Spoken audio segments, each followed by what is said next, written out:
So last week, Donald Trump took 300-person team to Davos to meet with the globalists. And there were things that he did that were like, oh, he's cutting ties with the globalists. It's the end of the globalism. And there were things that he did that were a bit like, is he really? Are we being fooled? That's what we're going to be talking about in this video. Hey, Joaquin, thank you so much for making yourself available. Great to talk to you again. Likewise. And I'm going to have the links where people can find you. You're on Telegram, you're on Patreon, you do fabulous analysis on and very, very up to date with things that are moving so fast in the world. So people should go and follow him on Telegram at least, right? And then you can look and see whether you want to go support him on Patreon. Over 22,000 subscribers on Telegram, cancelled and censored on X and on YouTube. So obviously people don't, the powers that be don't want people to know about your message. If you're watching this and you support my work, please subscribe. Even if you don't support my work, please subscribe, comment, and like. It helps me beat the algorithm and it helps my channel grow. And thank you to everybody who's been commenting and liking and supporting and subscribing. Thank you, thank you, thank you, thank you. Okay, so Davos, Trump at Davos. Yes. I've had the take from Tom Luongo and Susan Kokinder and Blaine Holt. I'm interested to see what your take on it is and how you think it's going to impact global politics, Europe and the US. Take it away, Mr. Flores. This is not the first time that Trump has spoken at Davos. Um, and I'm happy to see that the level of how the public understands Trump speaking at Davos, the level of understanding has increased. Um, I think that there's a collective awareness about how the world works that is improving, especially in this vector. There was a time, Rich, like even 5 years ago, that people thought that a photograph of two men standing next together meant that one of them worked for the other, Right. which is a very bizarre way to think about things, actually. It really shouldn't, it's not even obvious, but it's kind of a weird, it's just an implicit conspiratorial view that if two people are in the same picture, then one of them is working for the other one, which is weird. And it really makes you understand that, and this is good, this is not a bad thing, but most people have no experience with power and have never been in close proximity to decision making, have never networked, and people go on about their lives and with honesty and integrity, and that's all that we really need of people. But they don't always understand what's going on, and we all do our part to try to help people figure it out. So Trump spoke at Davos years ago, 6 years ago, 6 years ago, 7 years ago, 8 years ago, and back then people thought that speaking at Davos meant that he's a globalist, Right. right? They didn't actually listen to what he told them, right? And what he said at this most recent Davos is consistent with what he's been saying at the last few times that he spoke at Davos, which is that globalism doesn't work. That's it. Globalism has failed. And then he talks about what does work, right? Um, Realism, the national interest, uh, spheres of influence. Those work because they're connected to reality. It's not some fog of hypotheticals. It's not some lofty aim. It's not, like Don Quixote, right? Tilting at windmills. Globalism has failed. Um, Globalist institutions come up with really stupid ideas. Uh, the I know he calls them windmills, and we all call them windmills now, right? But these wind energy farms, right? Turbines, they're ugly, they're stupid, and from you never get the money back. They don't you actually they have to be powered to stay turning. So it's just Can I just say something about that? Because I've looked into it a Yeah, little bit, right? So yeah, it takes more energy to build them, install them, run them, maintain them, uninstall them than the energy they'll ever produce in their lifetime. There isn't enough affordable silver. There wasn't enough affordable silver in the world a year ago, and now silver is even less affordable for the world to run on wind turbines or solar panels, and they require backup of the hydrocarbons to keep going. They're useless when the wind doesn't blow or when it blows too fast, and they can't be recycled. They're right. poisonous when they stop working because they break down.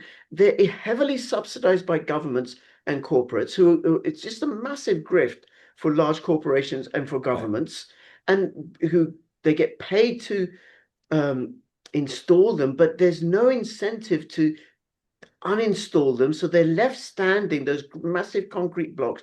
But like Trump said, they don't generate enough power. They destroy the landscape. They kill the birds. And apart from that, they're fabulous. Right. Apart from that, they're fantastic. Yeah. So I think that the first thing is that people now have greater awareness that when that speaking at Davos, it's not like to speak there, that means that Davos has pre-qualified you as a globalist. That's not how it works. However, when we're talking about Davos, we're talking about who the globalists have been backing in the US in right now and historically. The globalists at Davos, they support Waltz. They support Mayor Frey. They support Gavin Newsom. They brought in Gavin Newsom. He had his own forum at the World Economic Forum. Think about that for a minute. That is a strong message. An affront, it was an affront to Trump. I can't think of another example of where you have at Davos, where they normally invite the leaders if it's not someone in the private sphere, it's someone in government. It's someone who is the leader of a country. Here they brought in, they did have the leader of the United States speak, but they also had the person that many people believe is going to be the next Democrat candidate for president. So that was a very interesting thing to see. Gavin Newsom is probably going to be the Democrat nominee for the next presidential election. Yes, yes, He's done yes. such a great And job with California. you know, the Newsoms are they're connected to post 1848 California money. I mean, we had older families that were like Spanish Mexican, like the Venturas, the Sepulvedas, and others. But now you have the Gettys, you have the Newsoms, you have the big California money families um, that they're actually related to each other, and you have intermarriages as well. So. Um, One of the things that they've been manipulating California water supply. There's a lot of things going on there. Like there was lots of fires in California, and what these globalists like to do is create the conditions where fires will happen by not clearing out the dry brush. And then when the fires happen, they say, "Oh, this is because of global warming." Which is a ridiculous. It's just so unscientific. I mean, if there was a connection, there would be a connection, and we could look at it, right? But it's very clear because the people who work in the forestry service, the people who work in the fire departments, have been very articulate and very clear. Like we're not being told to do our job. Like they're telling us not to clear brush that historically we're supposed to be doing. So. This is arson. We had the other day in New York a large apartment complex. The gas line blew up or whatever, the building ablaze under Mamdani. I said back in November that with Mamdani, we're going to have fires exactly of this type in New York City. You And did. I saw that yes, post. I gave the receipt. Yeah, you saw that? Yeah. So, because this is their playbook, it's clear as day. Like, this is how they do it. So, Newsom is a very dangerous person. He's most definitely a sociopath.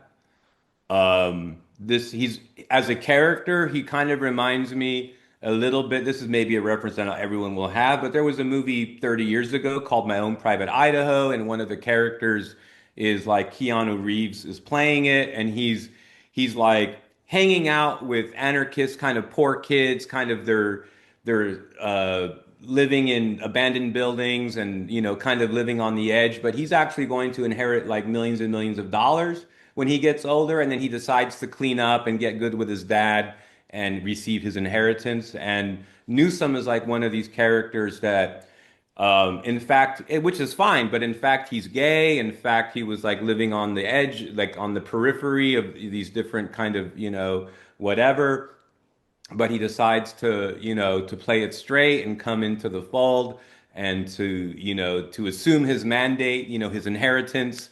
And these are super wealthy, powerful California families that are, completely bent on their own self-preservation. So this is the Pelosi's, the Gettys, and the Newsoms. And there's another couple of families that are intertwined with them, but these are big California money families. And we were comparing him back a couple years ago to American Psycho, the character from American Psycho, and that caught on. So it's good that like this meme that kind of came out from the grassroots has been catching on, and now you're seeing more and more like people are seeing, oh, this is Christian Bale from American Psycho.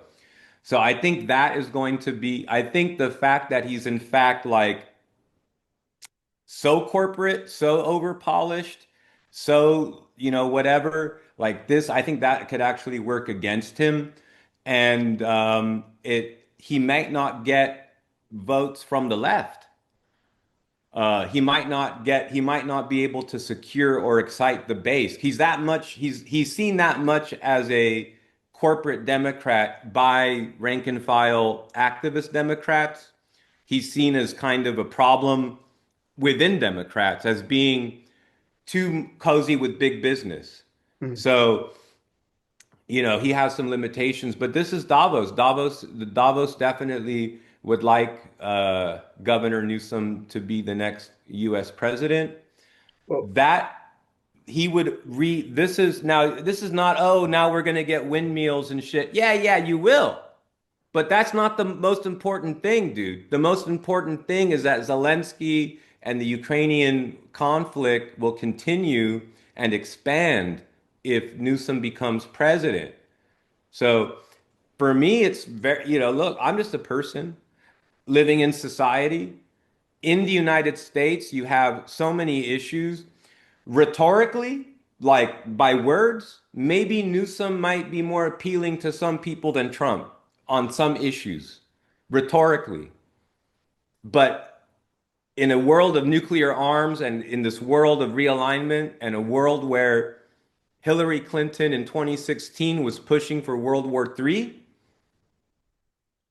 if Trump had not been elected president then, we would have had a full-scale war with Russia 10 years ago. This was an important metric to understand. This is what I need to communicate because the United States military projection capacity and relative to technologies that other countries have has only gone down every year incrementally, and the ability of other countries has gone up incrementally every year. So, like Chinese and Russian military has improved incrementally every year for the past 10 years. And relative to that, and also in absolute terms, US projection power has decreased. So, by the tactically, strategically, the not that there's a, the optimal time to attack Russia would have been in the 90s when Yeltsin was president, maybe.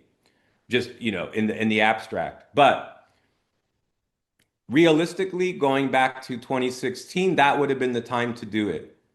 That would have been the time to do it. And Hillary Clinton then was saying this is the most important election that's going to define our overall geopolitical orientation in the world. This is this is an inflection point. Okay. So, yes. Joaquin, thank you for that. And I think that the tie that you make between Davos and Gavin Newsom, their close connection, is really, really important because I know Davos is not the side on the side of the people. They want us owning nothing, being happy, and eating crickets. Although there's not much connection between eating crickets and being happy. Not at all, right? Not at all. Not at all. Eating crickets does not make me happy, even the prospect of it. That's really, really important. But what about, and then Gavin Newsom, as far as I can tell from over here in the UK, has done a really bad job with California. So great, let's vote for him and he can destroy the United States in the same Right. way. Never mind the election rigging that I suspect has gone on in California to support his re-election. To an And extent. To an extent.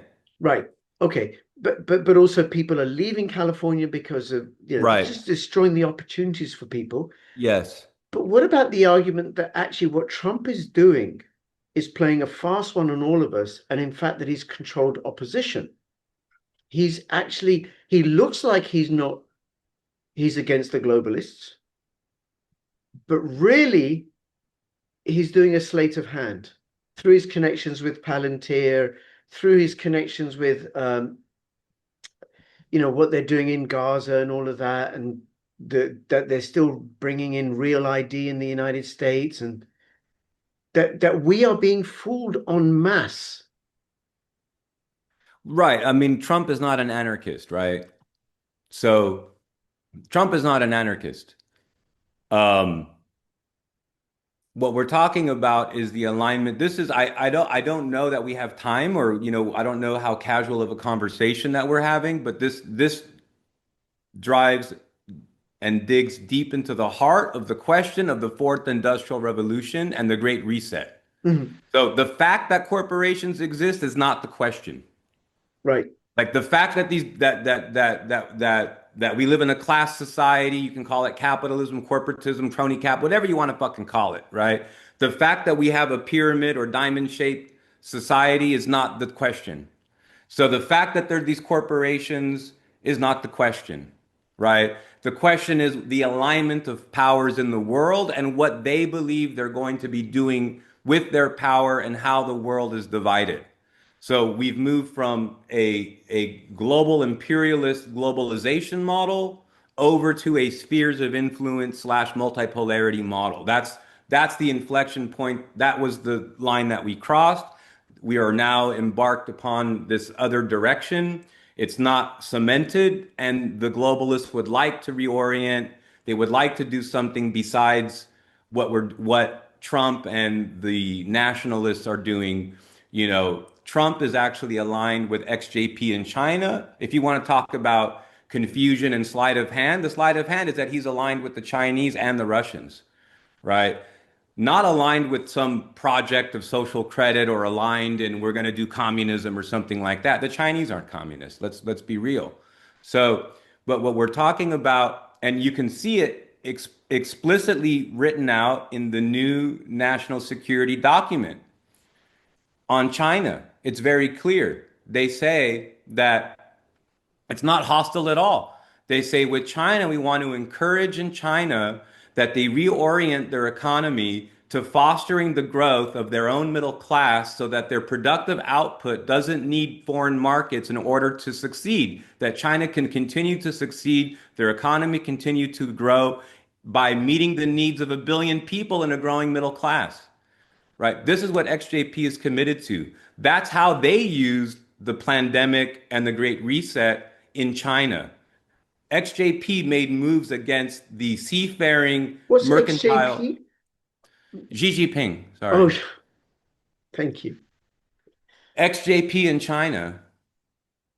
Sorry, that's what he's called, yeah. So Yeah. XJP in China has divided the interest of the Chinese oligarchs to disconnect the productive from specific export lines and models. Does that make sense? So Mhm. they need to transition to land power, right, from a thalassocratic orientation over to a telluric orientation, from a sea power orientation over to a land power orientation. Right. That's what the Belt and Road Initiative is all about.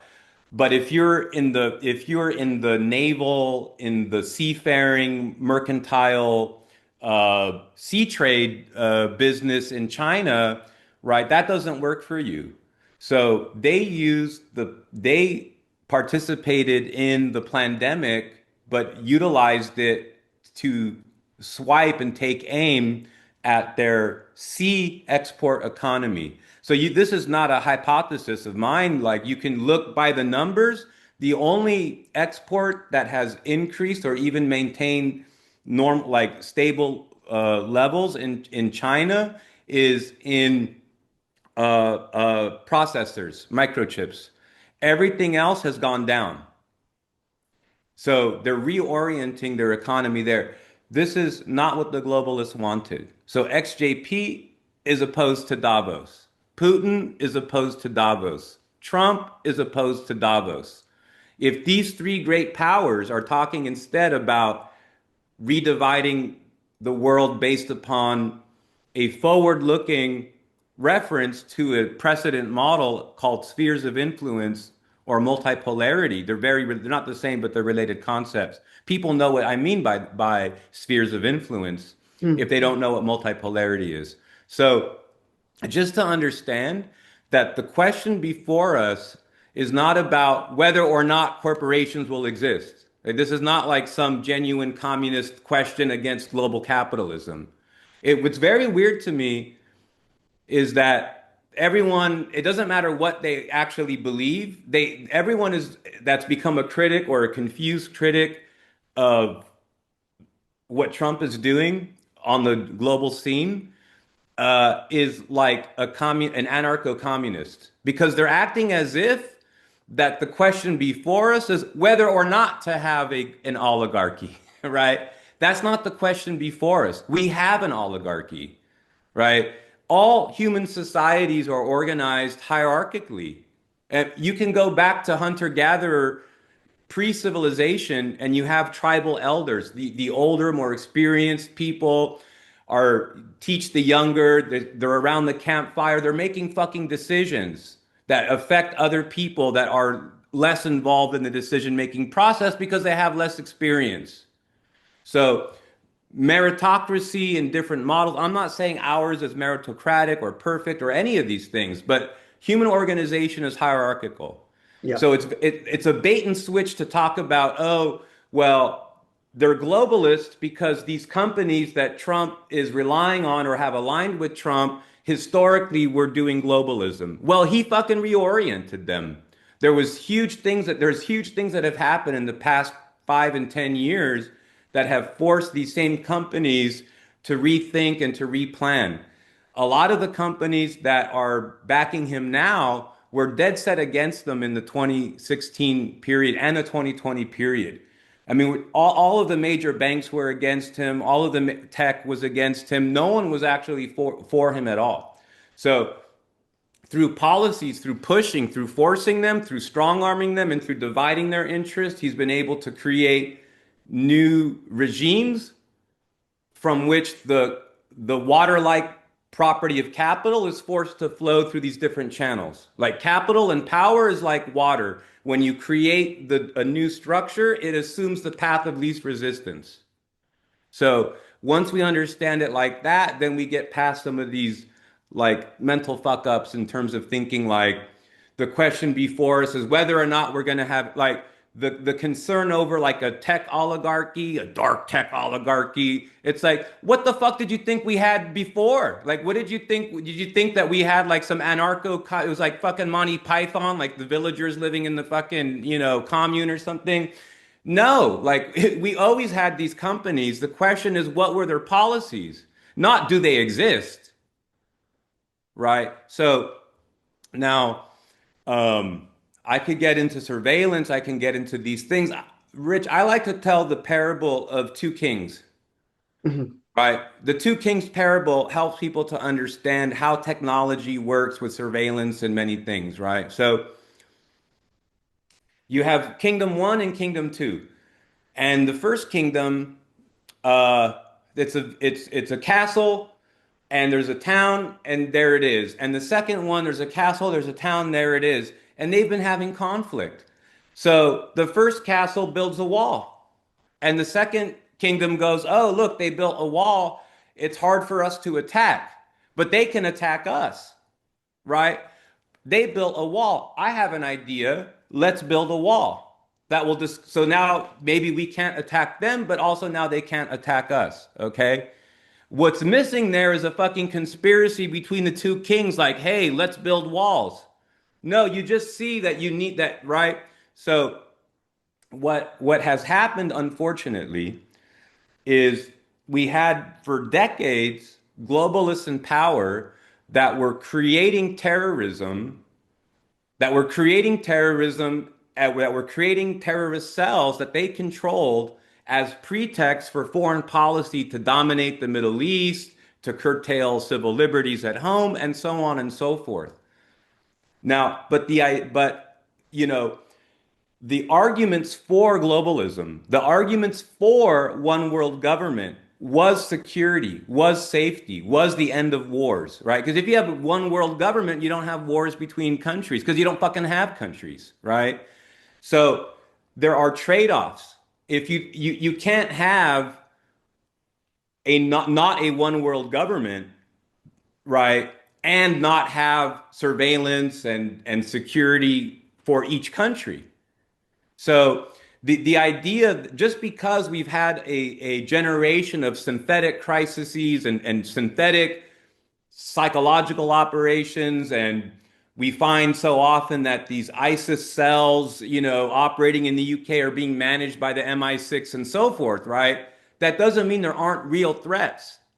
And if countries genuinely are going to be separate and diverse, there are going to be problems and there are going to be issues. There are going to be reasons. So when it comes to uh, like a lot of things that people express concerns about, they're legitimate concerns, but they haven't thought through what technology means and what applied tech, how we experience technology, like how security actually works in the world, right? So there's what I want to say, this is important because it's about expectations, and you can actually use this as a psyop to create instability. So, for example, in Syria, right, the government of Assad was trying to implement more updated computerized things like birth records from different hospitals in different regions and stuff like that.